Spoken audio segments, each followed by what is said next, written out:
I had just graduated after years of hard work and sacrifice. My family gathered to celebrate, but what should have been my proudest moment turned into my worst nightmare.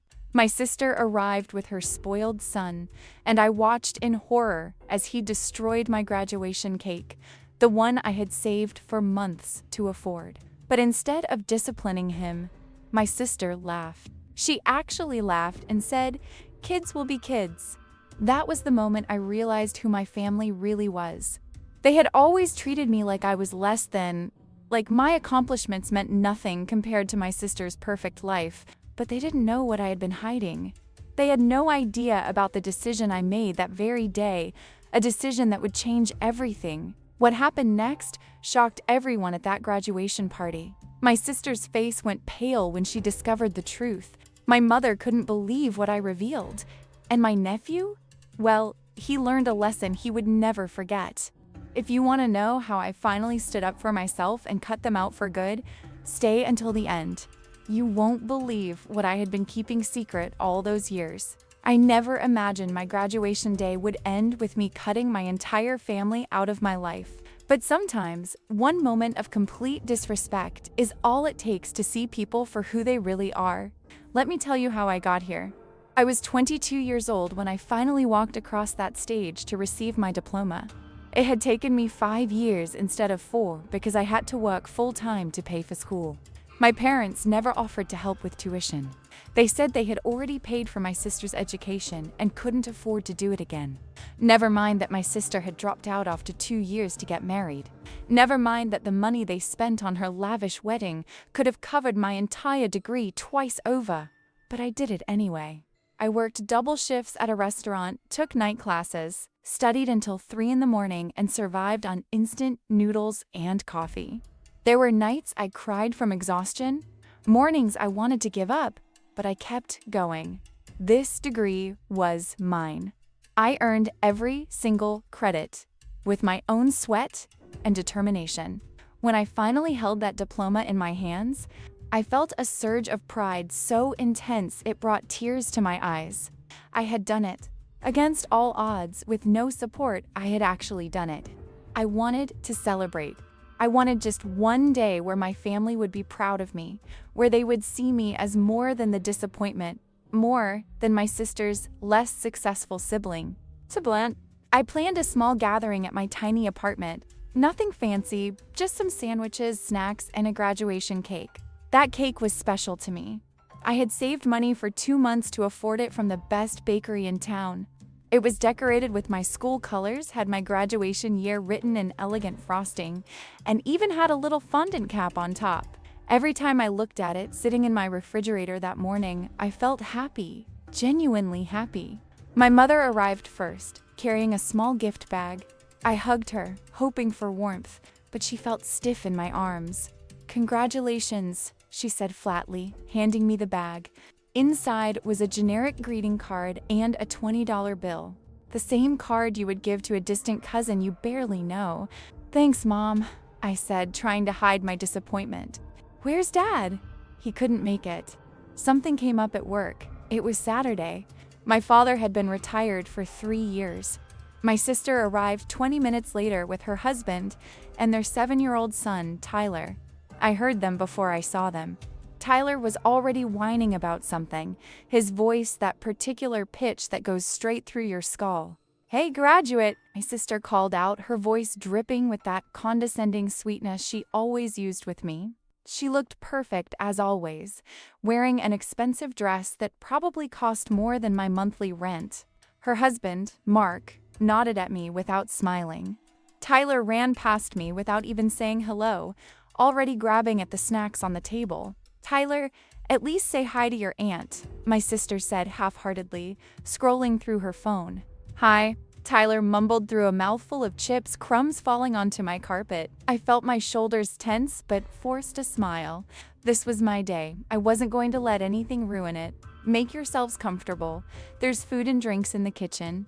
If you're enjoying this story, don't forget to subscribe to the channel, give it a thumbs up, and comment what you would do in this situation. My mother sat on the couch, barely touching the food I had prepared. My sister sprawled in the armchair, still glued to her phone. Mark stood awkwardly by the window. Tyler ran around my small apartment, touching everything, and no one told him to stop. So, 5 years for a bachelor's degree? My sister said suddenly, looking up from her phone with a smirk. Must be some kind of record. My face burned. I was working full-time. I had to pay for it myself. Right, she waved dismissively. Well, at least you finished. That's something. That's something. As if my years of sacrifice, my sleepless nights, my exhaustion and determination were just something. I swallowed the lump forming in my throat. I'm very proud of you, honey, my mother said. But her tone was the same one you'd use to praise a child for tying their shoes. Polite, obligatory, empty. I excused myself to the kitchen, blinking back tears. Would you do the same in my place? Would you keep trying to win their approval? Or would you have given up long ago? I pulled out the graduation cake from the refrigerator and stared at it. This beautiful, perfect cake that represented everything I had worked for. I decided to bring it out now. Maybe seeing something tangible that showed my achievement, would make them understand, would make them care. I carried the cake carefully to the living room. Everyone, I want to show you something special. This is my graduation cake, but I never finished that sentence. Tyler, who had been jumping on my couch despite my sister's half-hearted careful, suddenly leaped off and ran straight toward me. I tried to turn away, to protect the cake, but he was too fast and too reckless. He slammed into me with full force. The cake flew out of my hands, flipped in the air as if in slow motion, and landed face down on my carpet with a sickening splat. For a moment, there was absolute silence. I stared at the destroyed cake, at the smeared frosting and crumbled fondant, at the ruins of something I had saved and planned for months. My heart felt like it had stopped beating. "Oops," Tyler said, and then he laughed. He actually laughed at the mess he had made. But worse than Tyler's reaction was my sister's. She looked at the destroyed cake, looked at my devastated face, and started laughing too. Not a nervous laugh or an embarrassed laugh, but genuine amusement. "Oh my God, Tyler?" She giggled. "You really did it this time." I felt my face burning with shame. My hands trembled with contained rage. "That cake cost me over $100, I said quietly, my voice shaking. "I saved for 2 months to buy it." My sister waved her hand dismissively, still chuckling. "Oh, come on, don't be so dramatic. He's just a kid. Kids make mistakes. It's not like it was intentional. He wasn't even watching where he was going. You let him jump on the furniture, run around, touch everything." My voice was rising now, all the frustration and hurt spilling out. "Wow, okay, calm down," my sister said, her smile fading into annoyance. "It's just a cake. You're acting like he destroyed something important. Just a cake. My graduation cake. The symbol of 5 years of struggle and sacrifice was just a cake. Leave me in the comments. Have you been through something similar? Are you going to reimburse me?" I asked, trying to keep my voice steady. $120 for the cake." My sister's eyes widened in mock shock. "Are you serious right now? You want me to pay for an accident?" "Tyler, tell your aunt you're sorry." Her tone made it clear she thought I was being ridiculous. "Sorry," Tyler muttered, not sounding sorry at all. He was already back at the snack table, shoving cookies into his mouth. "There," he apologized. "Can we move on now?" My sister pulled out her phone again, as if the matter was settled. I looked at my mother, waiting for her to say something. Anything. She had watched the whole thing happen. She had seen Tyler destroy my cake and my sister laugh about it. Surely she would defend me, would tell my sister that this wasn't okay. My mother sighed. "Honey, she's right. Tyler didn't mean it. You shouldn't make such a fuss over material things. It's not very mature." Not very mature. I was the immature one. Not Tyler, who destroyed my property. Not my sister, who laughed at my pain. Not my mother, who always took my sister's side. I was the problem for being upset. A cold fury settled over me. In that moment, something inside me broke. Or maybe it didn't break. Maybe it finally became clear. I had spent my entire life trying to earn their respect, their pride, their love, and it would never happen. They would never see me as anything more than less than my sister. "Everyone needs to leave," I said quietly. "What?" My sister looked up from her phone, confused. I said, "Get out. All of you. Leave my apartment right now." My sister laughed again, that same condescending laugh. "Oh, come on, don't be so sensitive. We came all this way for your little graduation party. Get out," I shouted, and this time my voice was loud enough to make everyone freeze. "Get out before I call security." My mother stood up, her face pinched with disapproval. "There's no need to be rude. We're your family." Family? I felt tears welling up in my eyes, but I held them back. Family supports each other. Family shows up. Family cares. You've never been family to me. You've been an obligation, a disappointment, a constant reminder that I'll never be good enough because I'm not her. I pointed at my sister. "This is ridiculous," my sister said, grabbing her purse. "You're throwing a tantrum over a stupid cake. Very mature. Very adult." You know what? You're right. This isn't about the cake. This is about every time you've treated me like I don't matter. Every time Mom took your side. Every time Dad couldn't be bothered to show up for anything important to me. Every time you made me feel small and worthless. The cake was just the final straw. My hands trembled with contained rage. My heart pounded so hard it hurt. I felt powerful too, like I was finally standing up for myself after years of being walked over.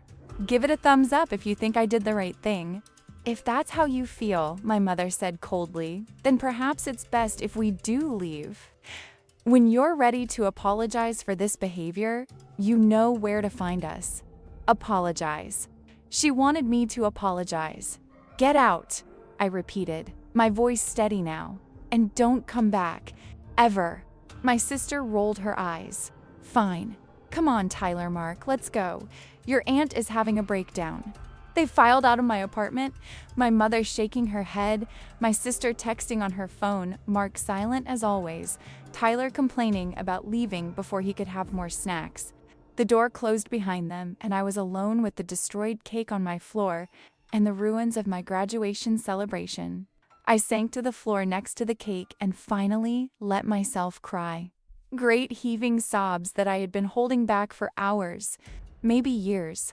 I cried for the little girl who never felt good enough. I cried for the teenager who worked 2 jobs while her sister got everything handed to her. I cried for the young woman who sacrificed everything for a degree her family didn't even care about. But as I cried, something else happened. I felt lighter. For the first time in my life, I had stood up for myself. I had set a boundary and enforced it. I had chosen my own dignity over their approval. I cleaned up the cake, packed away the untouched food, and sat in my quiet apartment. My phone buzzed with messages. First from my mother, "You owe your sister and me an apology. This behavior is unacceptable." Then from my sister, "Wow, way to ruin your own graduation party. Don't expect us to come to anything else of yours." I blocked both numbers. Then I blocked my father's number too, even though he hadn't bothered to text me at all. The next morning, I woke up expecting to feel regret. Instead, I felt peaceful, free. I made coffee, ate breakfast, and looked at my diploma hanging on the wall.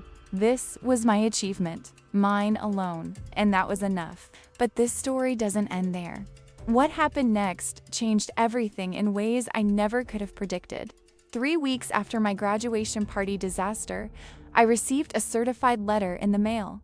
It was from an attorney's office I didn't recognize. My hands shook as I opened it, worried it might be some kind of legal threat from my family. Instead, it was notification about my grandmother's estate. My grandmother, my father's mother, had passed away 6 months earlier. I had attended her funeral, but it had been brief and awkward. My family barely spoke to me there, and I left as soon as it was respectful to do so. My grandmother and I had been close when I was younger, but as I got older, and my family's favoritism toward my sister became more obvious, I saw her less and less. She had always lived several states away, and visits became rare. The letter stated that her estate had finally been settled, and I was named as a beneficiary. I needed to attend a reading of the will at the attorney's office. Comment below what you would have done differently. I almost didn't go. I assumed I had been left some small trinket, maybe a piece of jewelry, or a few $100s. My sister had always been my grandmother's favorite tour, so I thought, but curiosity won out and I made the appointment. The attorney's office was downtown in one of those old buildings with marble floors and dark wood paneling. I arrived 15 minutes early and sat in the waiting room, my stomach churning with anxiety. Then my family walked in. All of them. My mother, my father, my sister, even Mark. They stopped dead when they saw me sitting there. "What are you doing here?" my sister asked, her voice sharp with surprise. "I was invited," I said simply, keeping my voice neutral. "I'm a beneficiary." My mother and father exchanged glances. My sister looked annoyed. "Grandmother left you something?" "That's unexpected."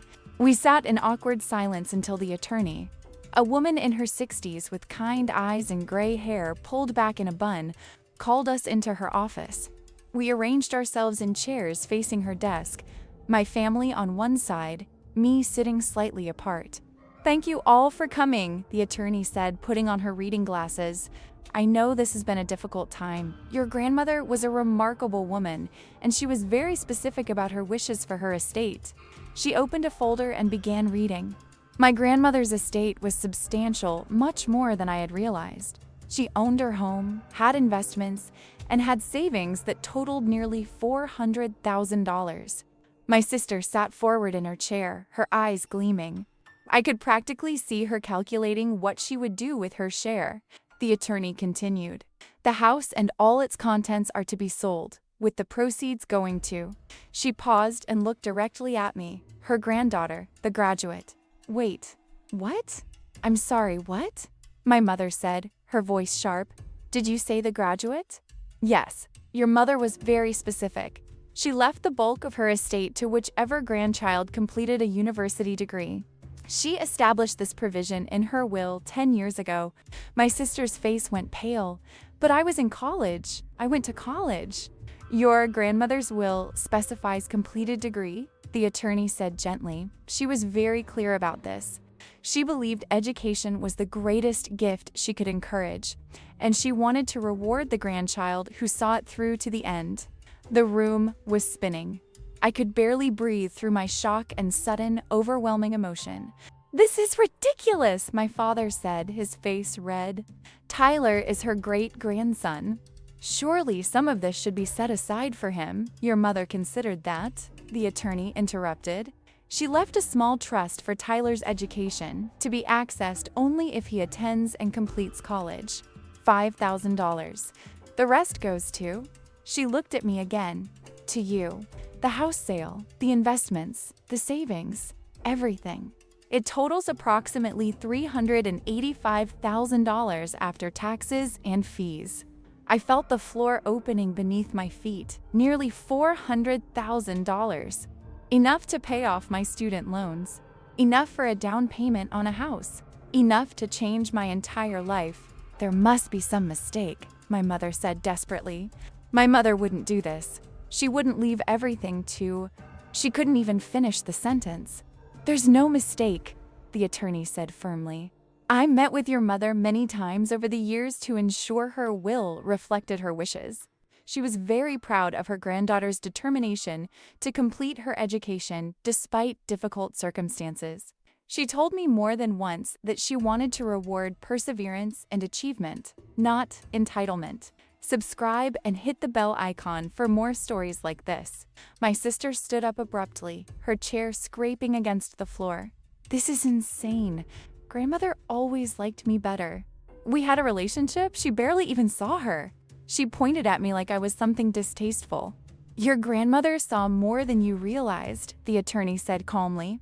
"She was quite disappointed when you dropped out of college. She mentioned it to me several times. She had hoped you would return to finish your degree, but you never did. I got married. I started a family. Those are important too." My sister's voice was rising, becoming shrill. "Your grandmother didn't dispute that. But her estate was hers to distribute as she wished, and she wished to give it to the grandchild who valued education enough to sacrifice for it." I finally found my voice. though it came out shaky and small. She knew? She knew about the 5 years? About me working through school? The attorney smiled at me, warmth in her eyes. She knew everything. You sent her a graduation announcement, didn't you? I had. I had sent announcements to everyone in the family, though I hadn't expected anyone who lived far away to attend. I had sent one to my grandmother with a note about finally finishing, about how hard I had worked. I hadn't expected a response. She was already very ill by then. She received it 2 weeks before she passed, the attorney continued.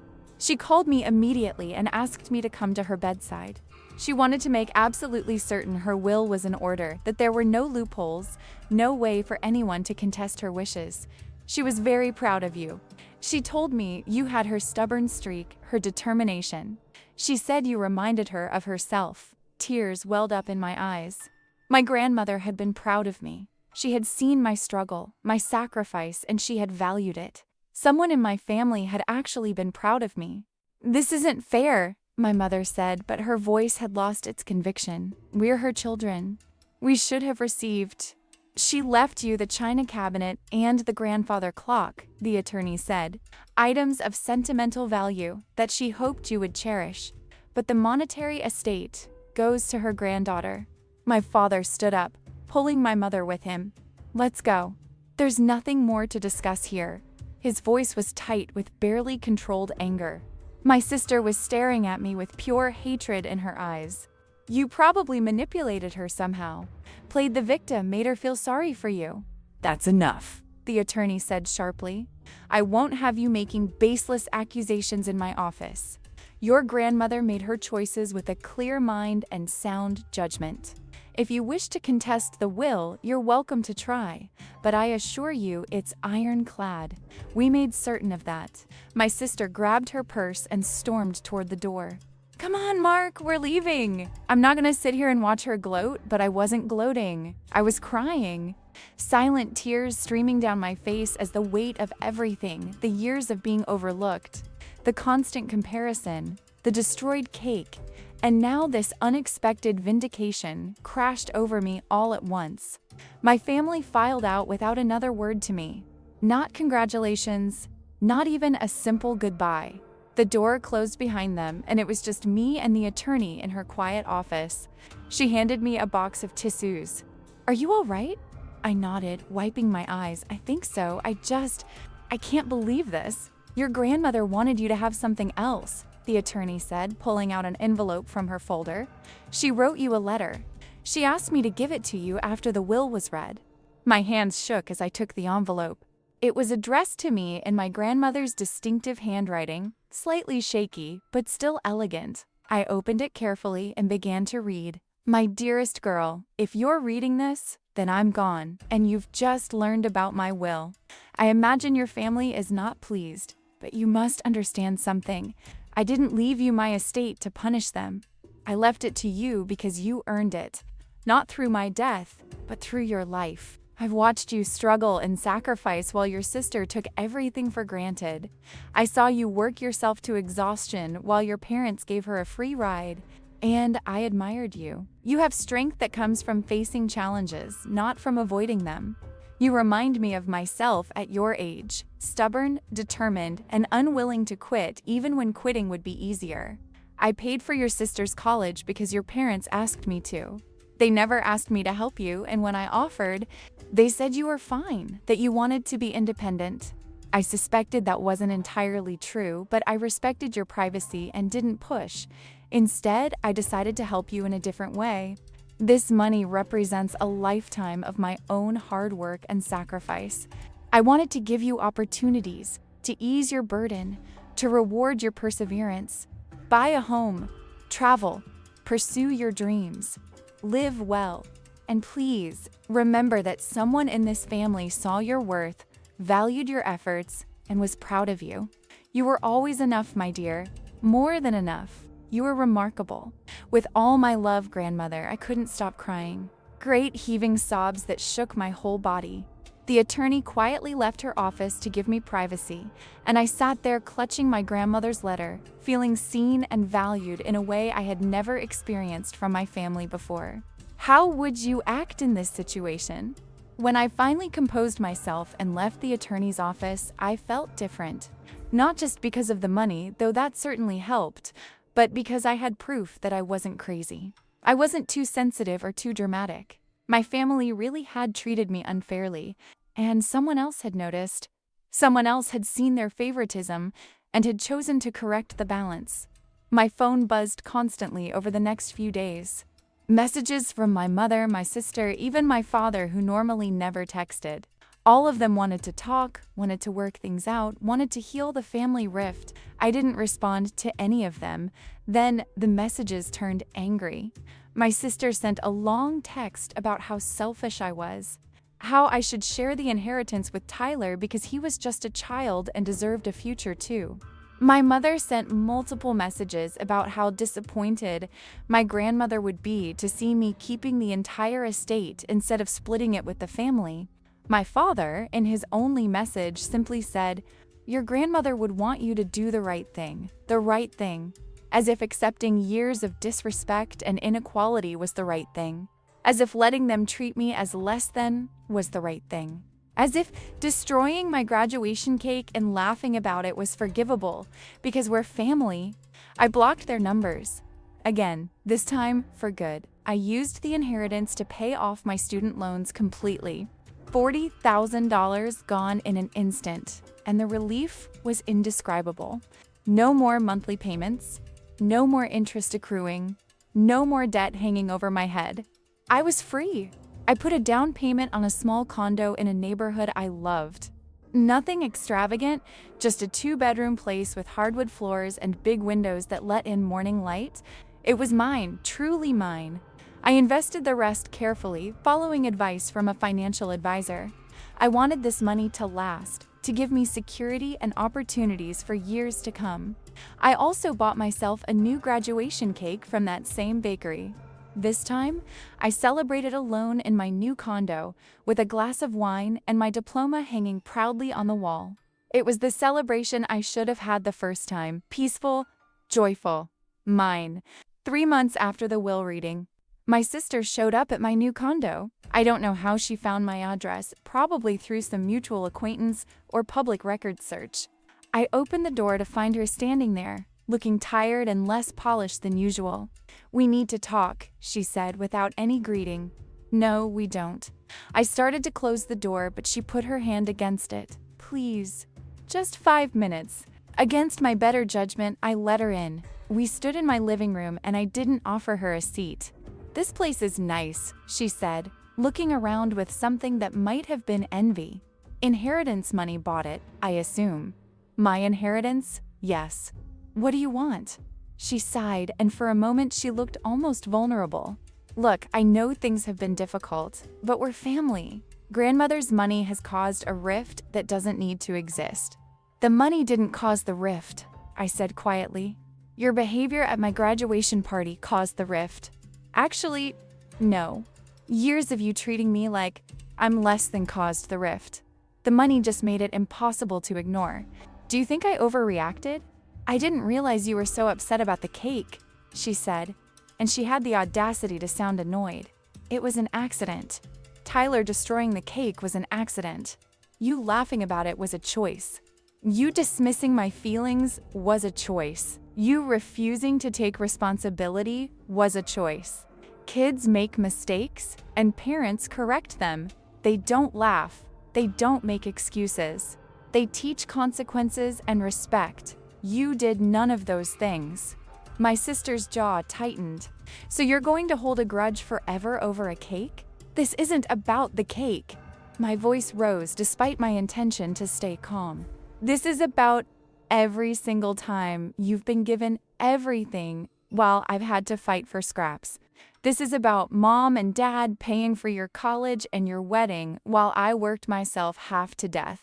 This is about you dropping out and wasting their investment while I sacrificed 5 years to finish. This is about you treating me like an inconvenience while expecting me to be grateful for your presence." The cake was just the moment I finally saw clearly. She was quiet for a moment. Then, "Mom said you should share the inheritance." It's what grandmother would have wanted, and there it was. The real reason for her visit. Grandmother literally wrote in her will that the money should go to the grandchild who completed their degree. She could have split it. She could have left you something substantial. She chose not to. That was her choice, made with a clear mind, specifically because she saw how our family treated me. She was old and sick. She probably wasn't thinking clearly, the attorney confirmed. She made these decisions years ago and updated them multiple times. She knew exactly what she was doing. She was disappointed in you for dropping out. She told her lawyer that directly. My sister's face flushed red. How dare you? I didn't say it. Grandmother did. I'm just telling you what the attorney told me. You're different now, my sister said, her voice turning cold. The money changed you.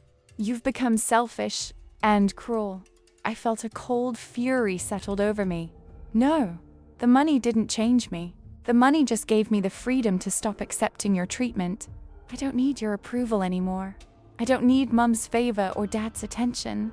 I have my own life, my own home, my own future, and none of it depends on you.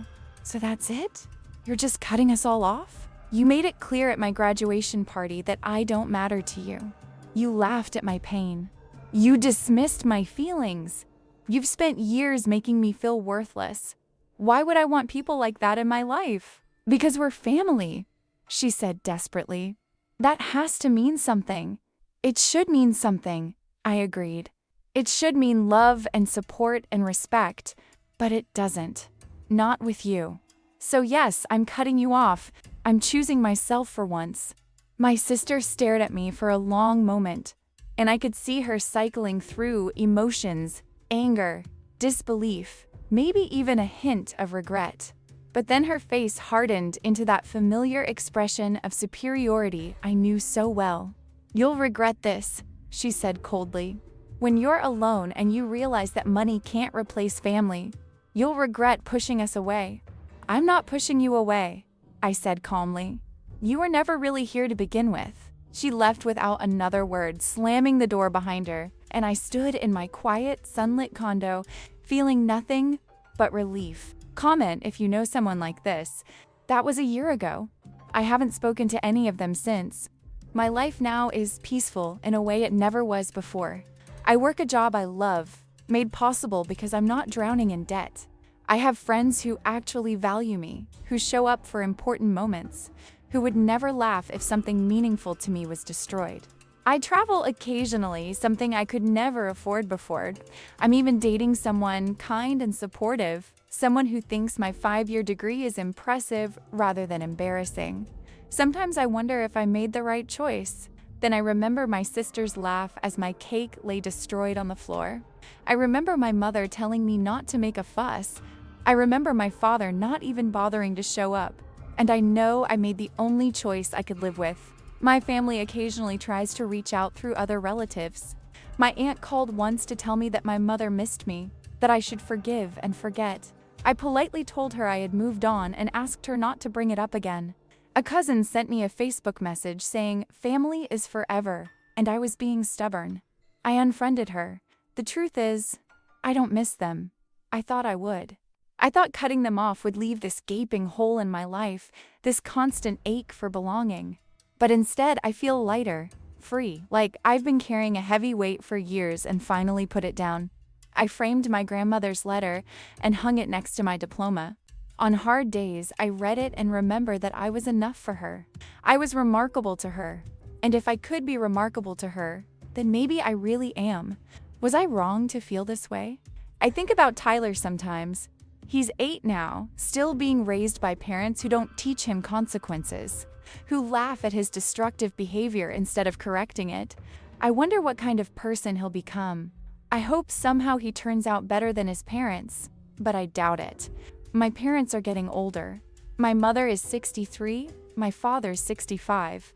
I know that someday they'll need help, maybe even care. And I know my family expects that when that day comes, I'll step up. After all, I have the money now. I have the resources. Surely I'll do the right thing. But I won't. That might sound cruel, But I've learned that you can't set yourself on fire to keep people warm who would never do the same for you. They had decades to build a relationship with me.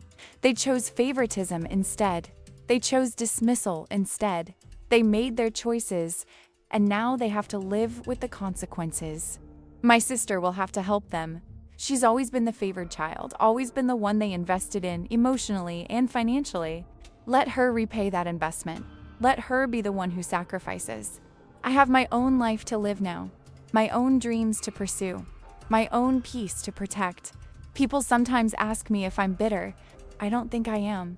Bitter suggests I'm still stuck in that place of hurt and resentment, but I've moved past it.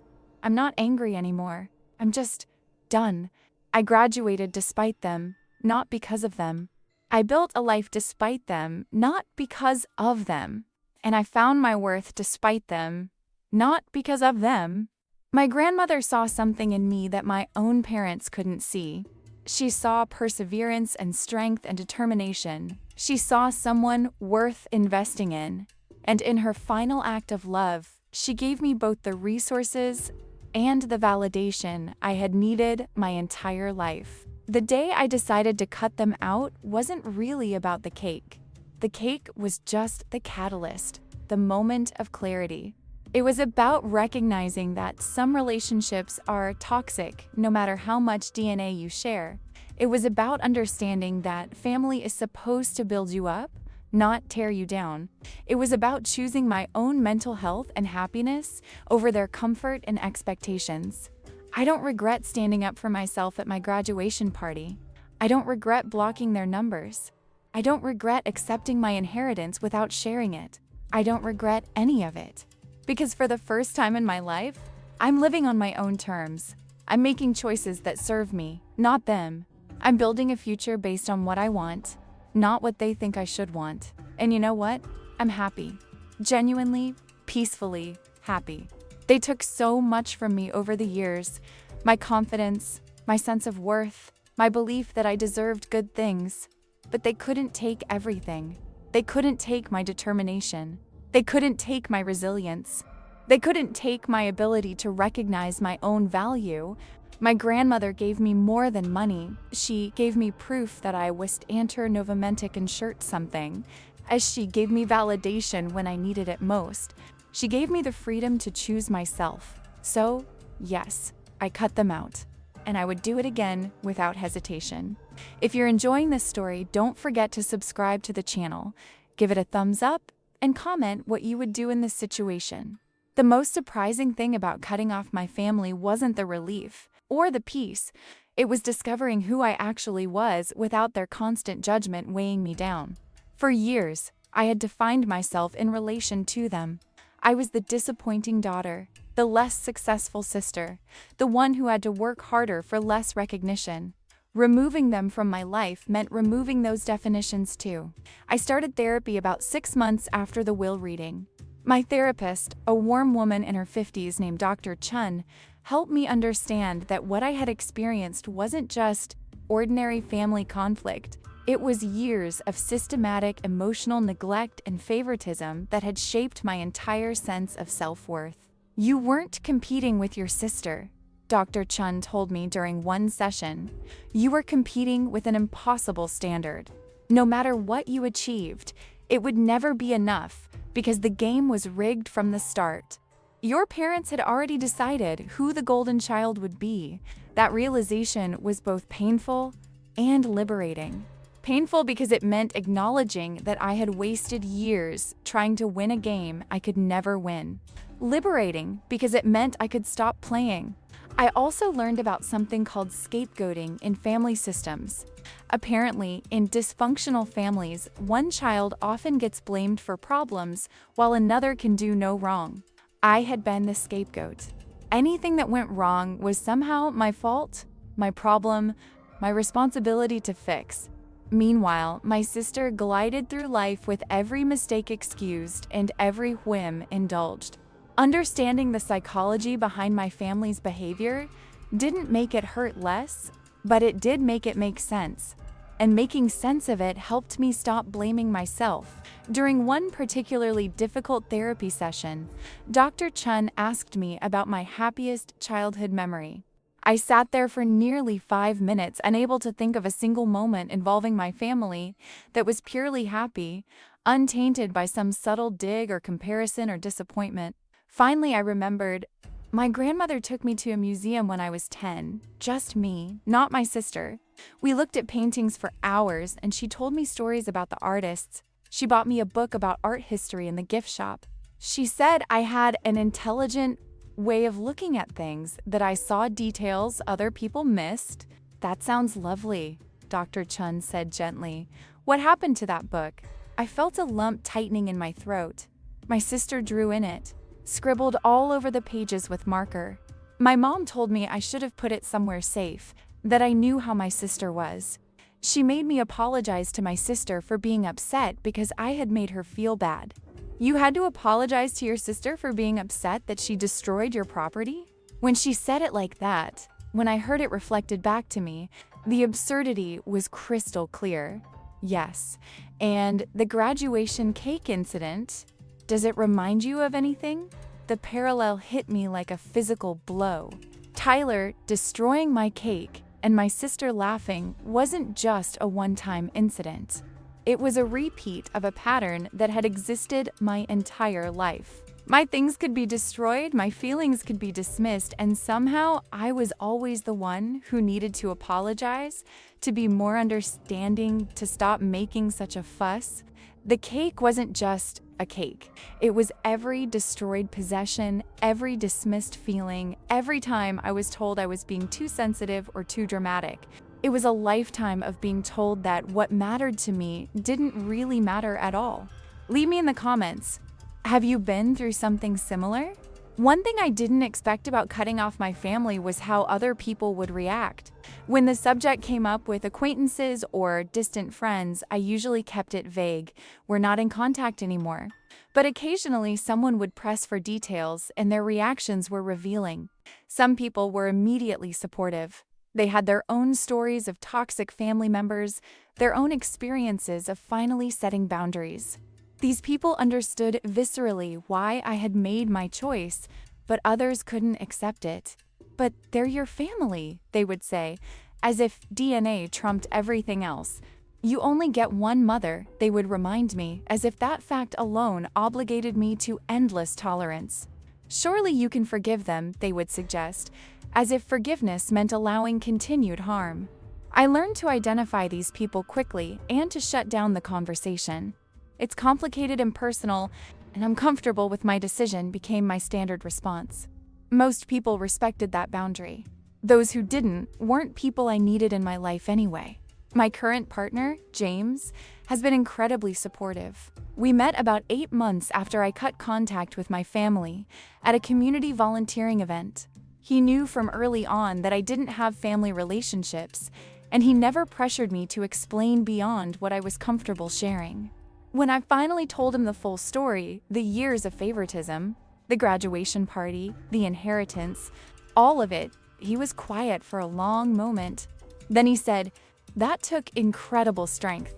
Cutting off family is one of the hardest things a person can do. The fact that you did it means you value yourself enough to refuse mistreatment." "That's admirable," I almost cried. He got it. He understood that this wasn't about being vindictive or holding grudges. It was about self-preservation. It was about recognizing that some relationships cause more harm than good, regardless of what they're called. James comes from a large, boisterous family that actually likes each other. They call regularly, celebrate holidays together, show up for important events. Meeting them was surreal for me. I kept waiting for the subtle digs, the comparisons, the dismissive comments. They never came. His mother hugged me when we first met and said, "James has told us so much about you. We're so glad you're here." And she meant it, I could tell. His sister, who's close to my age, invited me to her book club. She texted me funny memes. She asked my opinion on things and actually listened to my answers. This, I realized, was what sisterhood was supposed to look like. Being around James's family was healing in ways I didn't expect. It showed me that healthy family dynamics actually existed, that not every family operated with favoritism and conditional love. It also made me grieve a little for what I had never had and now never would, but I didn't regret my choice. Not even when I saw what I was missing. Because I had tried for 22 years to make my family see me, value me, treat me with basic respect. They had countless opportunities to change. They chose not to. That wasn't my failure. It was theirs. Subscribe and hit the bell icon for more stories like this. About 10 months after cutting contact, I ran into my mother at a grocery store. I saw her before she saw me, and for a moment I considered leaving, going to a different store. But then something stubborn in me refused. This was my neighborhood, my store, my life. I wasn't going to hide. She turned with her shopping cart and nearly ran into me. We both froze. "Oh," she said, and a complicated series of emotions crossed her face. "Hello." "Hi, Mom." We stood there awkwardly, blocking the aisle. Another shopper had to maneuver around us. "You look well," she said finally. How have you been?" "I'm good. Really good, actually. How are you?" "Fine. We're fine." She paused, clearly struggling with something. "Your father and I. We'd like to talk to you, if you're willing." "About what?" "About everything. About fixing our family." I felt my shoulders tense but kept my voice calm. "Mom, there's nothing to fix. I'm not angry anymore, I'm just done. But we're your parents. Doesn't that mean anything?" "It should. But you both showed me repeatedly what it actually means to you. I was never going to be enough. I was never going to be her. I didn't need to specify who her was." My mother's face tightened. "That's not true. We love you both equally." "No, you don't. And honestly, I don't need you to anymore. I have a good life. I'm happy. I'm successful. And none of it has anything to do with you. That money, grandmother's money, that she left to me specifically, that she didn't want you or anyone else to have." My mother flinched. She was always difficult. She never understood. She understood perfectly. She saw exactly what you all were doing to me. She just chose to help me in a way you couldn't interfere with. "Your sister is struggling," my mother said suddenly, changing tactics. "Tyler is having problems at school. They could use—" "No." I cut her off firmly. "Whatever they need, I'm not the solution. You all made it very clear that I'm not part of your family, so my resources aren't part of your family either. How can you be so cold?" Her voice broke slightly, and I almost felt guilty. Almost. "I'm not cold, I'm protected. There's a difference." A store employee approached, clearly uncomfortable with the scene we were creating. "Is everything all right here?" "Yes," I said quickly. "I was just leaving." I looked at my mother one last time. "I hope you're well. Genuinely. But I can't be in your life anymore. Please respect that." I walked away, leaving my cart behind, my heart pounding. I sat in my car for 10 minutes, waiting for the guilt or sadness to overwhelm me. But it didn't come. Instead, I felt proud. I had held my boundary. I hadn't been cruel, but I hadn't wavered either. That was the last time I saw any of them in person. Give it a thumbs up if you think I did the right thing. My career flourished in ways I never expected. Without the constant stress and emotional drain of my family relationships, I had energy to invest in my professional growth. I took on challenging projects, pursued certifications, networked with confidence. Within a year of cutting contact, I received a significant promotion. The day I got the promotion, I almost called my mother to tell her. Almost. Then I remembered that when I had called to tell her about graduating, she had said, "That's nice, dear," and then spent 20 minutes talking about my sister's latest redecorating project. Instead, I called James. He picked me up from work with flowers and champagne. We celebrated at my favorite restaurant, and he toasted to my success with genuine pride in his eyes. That night, I realized that celebration doesn't require family. It requires people who actually care. I also started volunteering as a mentor for first-generation college students. I worked with young women who were working their way through school, who didn't have family support, who felt alone in their struggles. I told them my story, not all of it, but the parts that mattered. working full-time through college, taking 5 years to graduate, feeling like it was never going to end but pushing through anyway.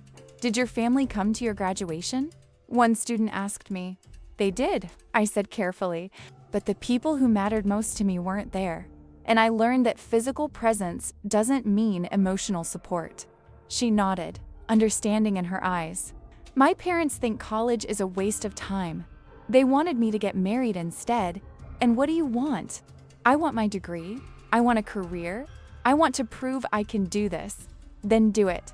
Not to prove anything to them, but to prove it to yourself. You are worth the investment.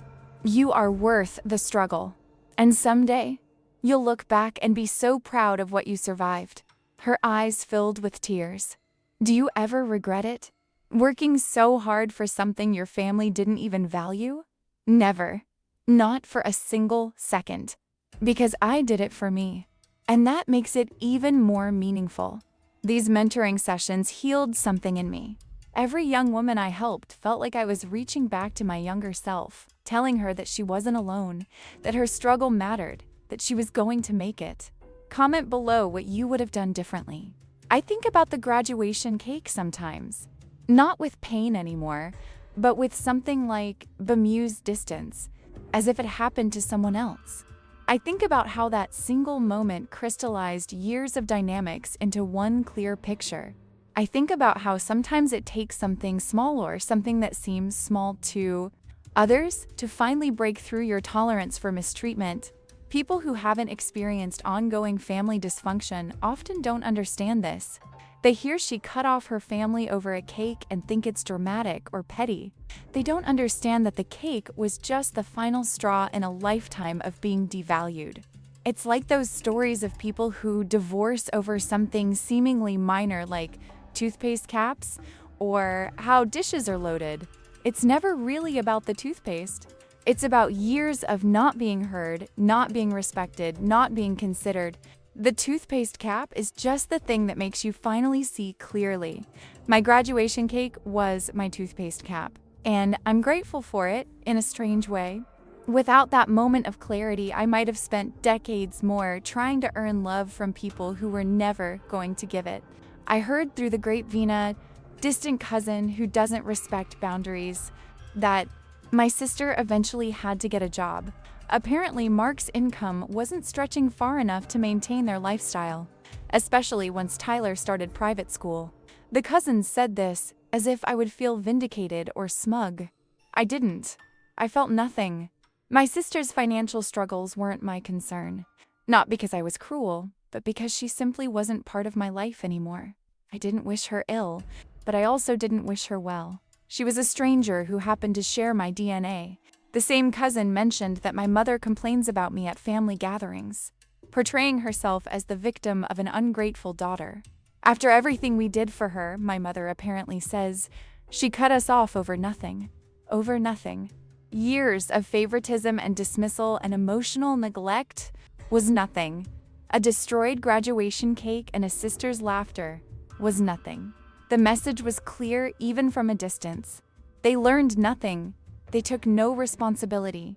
In their narrative, I was simply ungrateful and oversensitive. That confirmed that I had made the right choice. People who can't acknowledge harm can't change their behavior. And I didn't need them to change anymore. I just needed them to stay away. How would you act in this situation? 2 years after cutting contact, I bought a second property, a small lake house a few hours from the city, a place to retreat on weekends and holidays. I furnished it exactly how I wanted. No compromises, no consideration of anyone else's taste. It became my sanctuary. The first Thanksgiving in the lake house, James and I invited a group of friends who also didn't have family nearby, or who, like me, had chosen distance from toxic relatives. We cooked together, laughed, played games, watched movies. There was no tension, no walking on eggshells, no dreading dinner conversation. Someone proposed a toast to chosen family. The people who choose us and who we choose back. We all raised our glasses, and I felt a warmth spread through my chest that had nothing to do with the wine. This was what family was supposed to feel like: safe, joyful, easy, not exhausting or painful or conditional.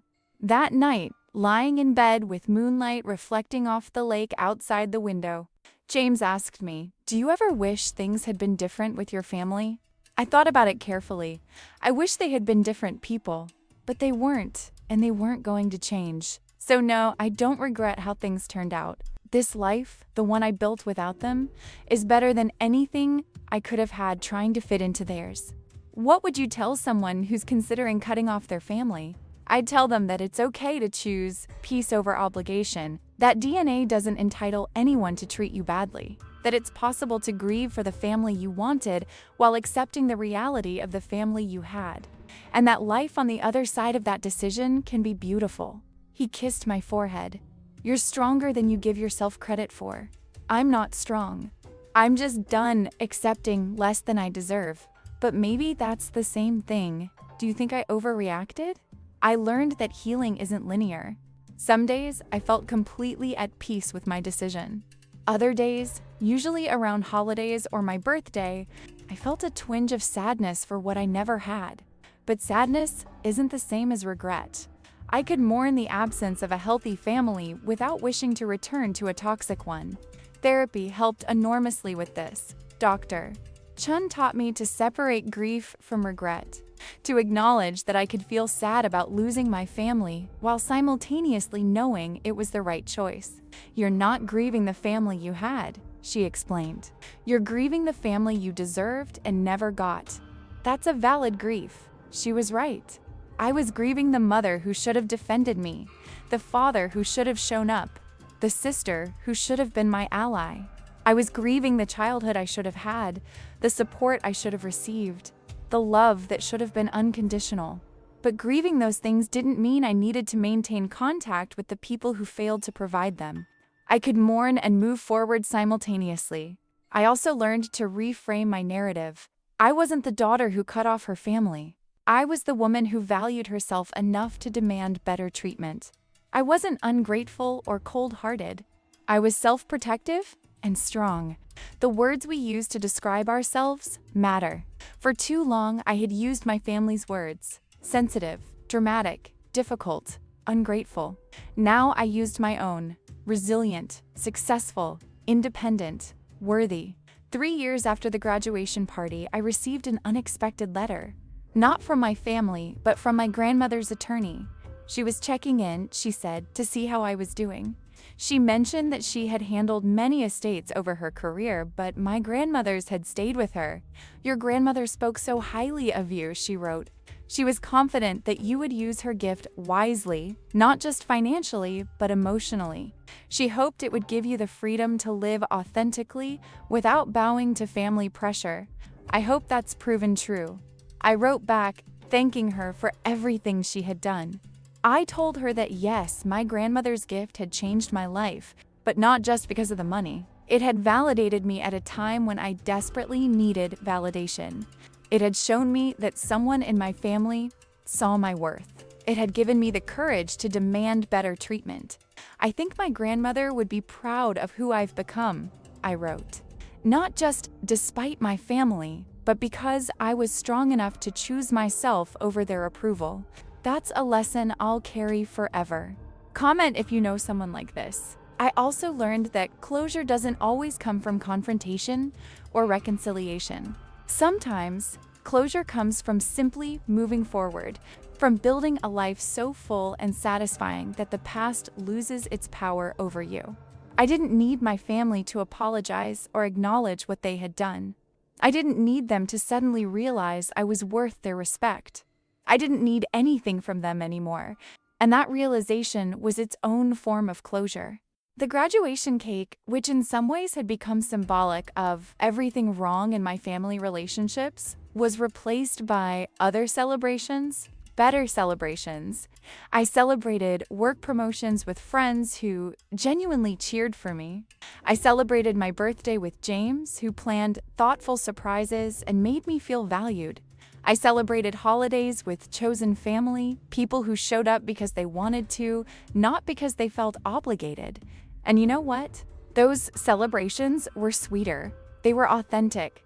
They were full of people who actually cared. One day, about 4 years after cutting contact, I realized I had gone an entire week without thinking about my family at all. Not with anger or sadness or anything else. They simply hadn't crossed my mind. My life was so full of positive relationships and experiences that they no longer occupied space in my daily thoughts. That's when I knew I had truly moved on. They were my past, but they weren't my present or my future. They were just people I used to know, people who happened to be related to me but who weren't part of my actual life. Was I wrong to feel this way? If I could go back and talk to myself on that graduation day, standing in my tiny apartment with a destroyed cake at my feet and tears streaming down my face, I would tell her this. This moment hurts. It hurts more than you ever thought possible because you're finally seeing clearly. But this moment is also a gift. It's the moment you stop trying to be enough for people who were never going to see your value. It's the moment you start choosing yourself. The path ahead won't be easy. You'll doubt yourself. You'll feel guilty. You'll wonder if you're making a mistake. But stay strong. Hold your boundaries. Trust that you deserve better than what they're offering. And know this, 5 years from now, you'll be happy. Genuinely, peacefully happy. You'll have built a life filled with people who actually care about you, who celebrate your successes, who would never laugh at your pain. You'll have the career you dreamed of, the home you always wanted, the relationship you deserve. Your grandmother's gift will change everything, but not in the way you expect. It won't just give you financial security. It'll give you validation and courage and freedom. It'll prove that someone in your family saw you, really saw you, and valued what they saw. So stand up, clean up this cake, block their numbers, choose yourself. Your future self is waiting, and she's so proud of you. That's what I would tell her. And I think she would listen. Leave me in the comments.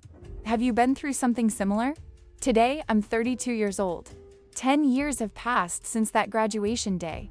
8 years since I cut off my family. My life is unrecognizable from what it was then.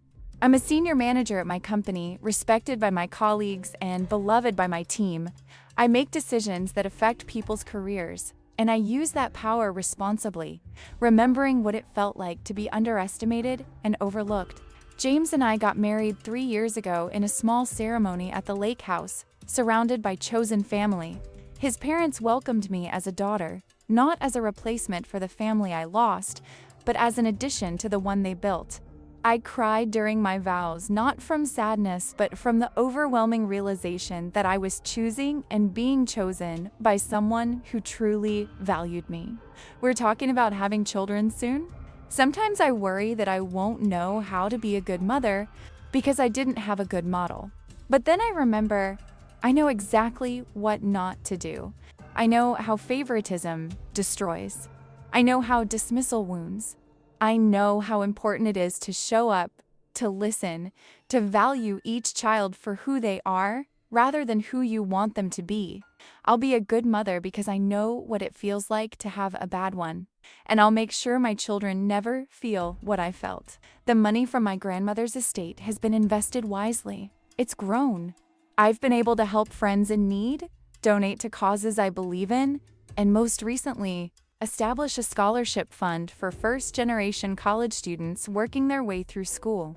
The scholarship is named after my grandmother, and every year I get to hand out awards to students who remind me of myself determined, resilient, unsupported by family, but refusing to quit.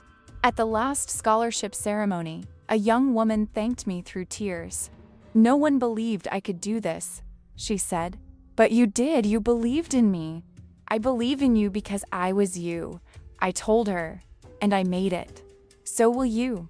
That moment felt like coming full circle. My grandmother invested in me, and now I was investing in others. Her gift kept giving, kept creating opportunities, kept changing lives. If you're enjoying this story, don't forget to subscribe to the channel, give it a thumbs up, and comment what you would do in this situation. I heard through random social media encounters that my sister now has 3 children. Tyler is 15, and from what I've seen in accidentally viewed photos, he looks like a typical teenager. I don't know if he's still spoiled and destructive or if he grew out of it. It doesn't matter. He's not my responsibility, and his future isn't my concern. My parents are in their 70s now. I don't know if they're healthy or struggling, happy or regretful. I blocked everyone who might give me updates because I realized that knowing didn't serve me. It only created opportunities for guilt or pressure. Sometimes people say, "Don't you want to know how they are?" And the honest answer is no. They made their choices. I made mine. We're living separate lives, and I'm at peace with that. I've built something beautiful from the rubble of family dysfunction. I have love, success, security, and most importantly, I have myself. I know who I am. I know my worth. I don't need anyone else's validation because I validate myself. The graduation cake that was destroyed 8 years ago has become a symbol in my personal mythology. It represents the moment I stopped accepting crumbs and started demanding the full meal. It represents the moment I chose dignity over approval. It represents the end of one chapter and the beginning of another, better one. And you know what? I never did get to eat that graduation cake. But the life I've built since then has been sweeter than any cake could ever be. I don't hate my family. I don't wish them harm.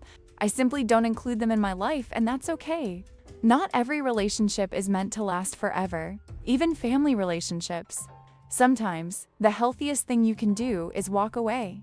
To anyone reading this who's struggling with a similar situation, who's wondering if they're wrong to set boundaries with family, who's questioning whether they're being too sensitive or too harsh, I want to tell you this. You are not required to maintain relationships that harm you, regardless of DNA. You are not obligated to accept mistreatment because someone is family. You are allowed to choose peace over chaos, health over toxicity, yourself over their expectations.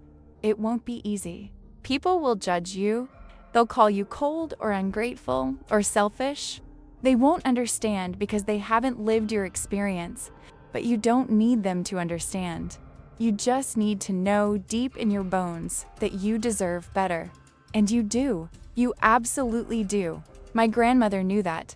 She saw me struggling under the weight of family dysfunction, and she gave me the resources to break free. But more than that, she gave me permission. Permission to value myself. Permission to demand respect. Permission to walk away from people who didn't appreciate me. That permission changed everything. So if you need permission too, here it is. You are allowed to choose yourself. You are allowed to set boundaries. You are allowed to walk away from family members who treat you badly.